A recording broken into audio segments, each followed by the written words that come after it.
their separate worldviews formed a wonderfully complete vision that was a source of comfort and support for both of them. Whenever they fought, they were quick to make up afterward. One of them would say something sheepishly, trying to swallow their pride. Then a gesture here or there would give way to a familiar touch as their bodies drew closer. This was usually followed by a playful chase around their cozy one-bedroom apartment, until finally Clara fell exhausted into Ben's arms. As he held her, she could feel his fingers on her ribs beneath her shirt, and all he would have to do then was feign like he was going to tickle her, and already she would be shrieking with panic and delight. When finally he would lean in closer and tenderly kiss her slender neck just below her ear, whispering affectionate nonsense as he kissed her. At moments like this, he would call her Lily-me in a soft voice. Only Clara knew that this was short for Lieblingsmensch, favorite person. Her bright green eyes would begin to shine every time, and they would make love without another word. Even after being together for more than 3 years, there was still such a feeling of closeness between them every time they made love that it was as if they had only just fallen for each other. But not the night it happened.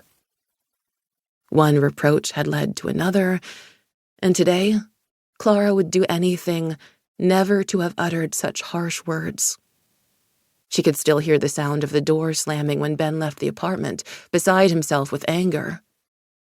It was the first and last time he'd ever left without saying where he was going.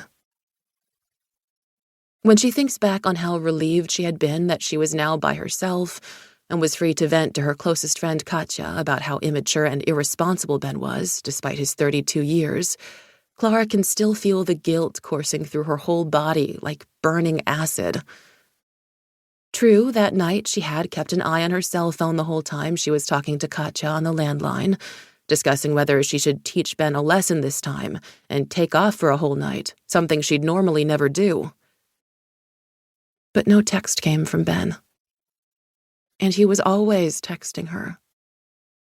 Whenever he had a break between classes at the university, was out on the road with his band, or over at his buddy Karsten's place getting loaded, if for no other reason than that he didn't want to give Clara the chance to feel annoyed, he would considerately send a few reassuring words to Lily-me.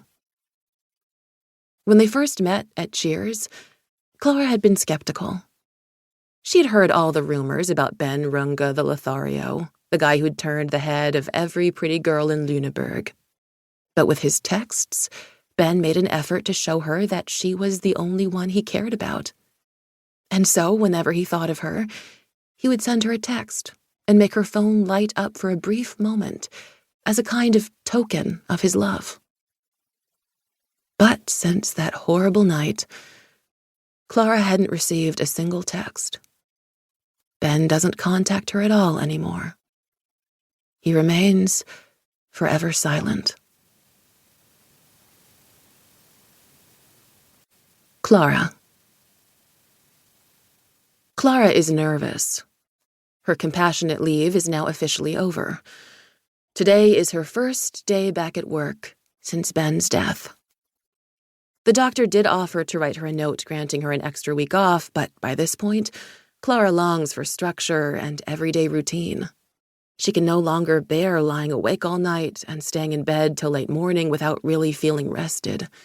It makes her feel like a moldy, dried-up piece of bread. If, early on, her mother hadn't started making her take a short walk every afternoon, she probably still wouldn't have the nerve to even leave the apartment.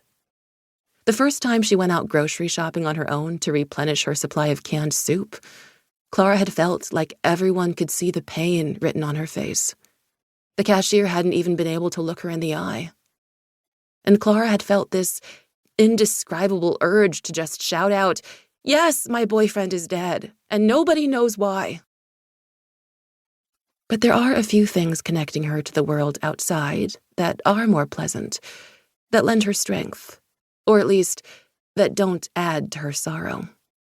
Nicholas, her boss, for example, has called her every week to ask how she's doing, and to assure her that where her job is concerned,